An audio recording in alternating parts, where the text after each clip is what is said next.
عورتوں کے ذریعے فساد پھیلانا یہ بھی شیطان کا ایک طریقہ ہے. بے شک بے پردہ عورت زیب و زینت کے ساتھ بغیر پردے کے باہر نکلتی ہے. ابلیس پر اللہ کی لعنت.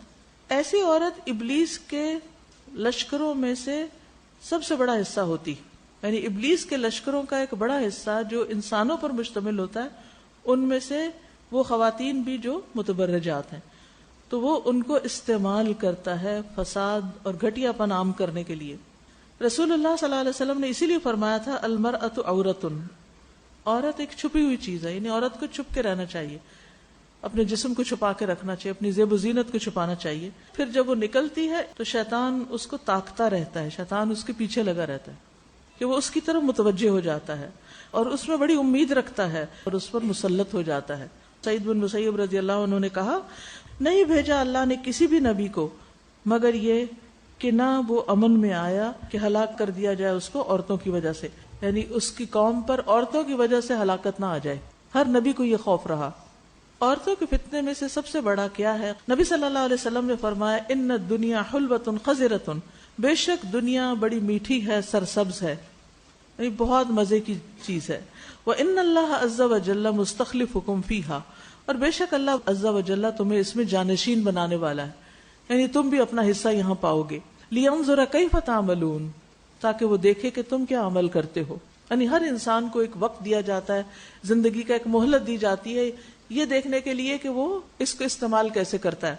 پھر فرمایا فاتقوا الدنیا واتقوا النساء، بس دنیا سے بچو اور عورتوں سے بچو، بچ کے رہو. فإن اول فتنة بنی اسرائیل، کیونکہ بنی اسرائیل کا سب سے پہلا فتنہ کانت فی النساء، وہ عورتوں میں ہوا.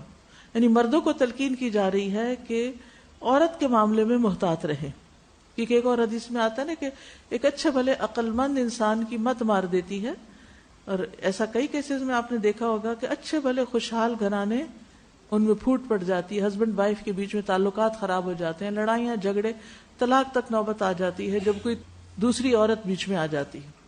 ابن عباس رضی اللہ عنہما نے کہا، نہ تھا کفر ان کا جو پہلے گزرے مگر عورتوں کی طرف سے، اور وہ عورتوں کی طرف سے ہی ہوگا، یعنی آئندہ بھی اسی جانب سے فتنہ اٹھے گا.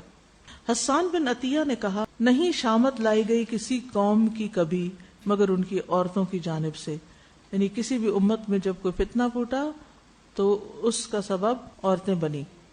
اور عورتوں میں سے ہر عورت کی بات نہیں یہاں کی جا رہی، یاد رکھیے، یہاں ان عورتوں کی بات ہے جو مردوں کو فتنے میں مبتلا کرتی ہیں اپنی زیب و زینت، اپنے تبرج کے ساتھ، یعنی جو مردوں کو اٹریکٹ کرنے کے لیے لباس، میک اپ یا جیولری یا جو کچھ بھی جس میں نیت یا ارادہ یا طریقہ یہ ہوتا ہے کہ اس سے زیادہ سے زیادہ مردوں کو اپنی طرف مائل کیا جائے، یعنی خود بھی مائل ہوں اور ان کو بھی، مردوں کو بھی مائل کریں. رسول اللہ صلی اللہ علیہ وسلم نے فرمایا، سلسلہ صحیحہ کی حدیث ہے، تمہاری بدترین عورتیں وہ ہیں جو زینت کا اظہار کرنے والی اور تکبر سے چلتی ہیں، یعنی خاص طور پہ ایسی اکڑ والی چال اللہ تعالیٰ کو ناپسند ہے جس کا ذکر یہاں کیا. پھر شوہر کی غیر موجودگی میں زیب و زینت کرنا، یعنی اگر شوہر فوت ہو گیا ہے یا شوہر ہے نہیں، کسی اور ملک میں ہے، اور پھر ایسی عورت یعنی بند سنور کے نکلے تاکہ دوسرے مردوں کو اپنی طرف مائل کرے، اور مردوں کو بھی پتا ہو کہ اس عورت کا ہسبینڈ یہاں نہیں ہے، اور اس طرح وہ اس کو برگلا لے، تو یہ چیز سخت ناپسندیدہ ہے. عمارہ بن خزیمہ کہتے ہیں کہ ایک مرتبہ ہم لوگ حج یا عمرے کے سفر میں تھے عمرو بن العاص کے ساتھ، تو ہم مر الزہران نامی جگہ پر پہنچے تو ایک عورت اپنے ہودج میں بیٹھی ہوئی تھی. ہودج یعنی جیسے پالان وہ ہوتا ہے نا، پالکی اونٹ کے اوپر رکھتے ہیں، اس نے اپنا ہاتھ اس کے اوپر رکھا ہوا تھا باہر نکال کے، خود اندر تھی اور ہاتھ باہر نکالا ہوا تھا. عمرو بن العاص راستے سے ہٹ گئے اور ایک اور طرف کو چل پڑے گھاٹی میں.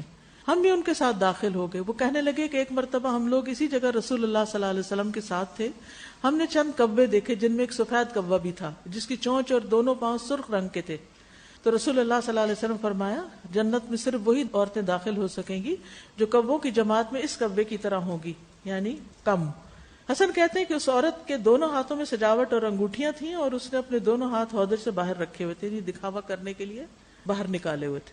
تو اس میں آپ دیکھیے کہ جیسے اگر کسی موقع پر آپ نے کسی شادی یا کسی وجہ سے اوپر مہندی یا زیب و زینت یا نماز نہیں پڑھنی تو نیل پالش وغیرہ لگائی ہوئی ہے، تو پھر بازار جا کر ان ہاتھوں کو بہت نمایاں نہیں کرے بلکہ ان کو سمیٹ کر رکھے تاکہ وہ دوسرے مردوں کے لیے زینت کا باعث نہ بنے.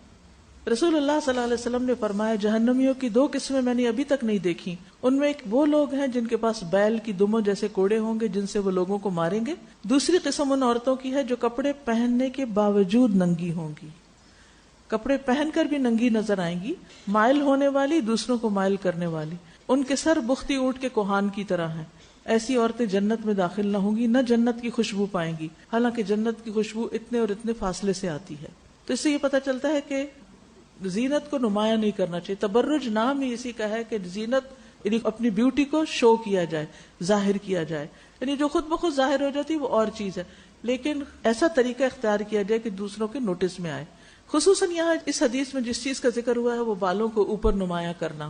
اس کے بارے میں علامہ البانی سے جب پوچھا گیا کہ عورت کا بال اپنی گردن اور سر کے پیچھے اکٹھا کرنے کی شکل کا کیا حکم ہے, خصوصاً جب وہ اوپر کر لیں یا اس کو گول بنا لیں, تو اس کے بارے میں انہوں نے جو کہا وہ یہی تھا کہ نمایاں نہیں ہونے چاہیے. یعنی اگر آپ نے بال لپیٹے بھی ہیں اور وہ نیچے ہے تو کوئی بات نہیں, لیکن وہ الگ سے نظر نہ آئے سر کے باہر, اس کو ناپسندیدہ کیا گیا کیونکہ وہ حدیث میں اس کو شیطان کی بیٹھک قرار دیا گیا.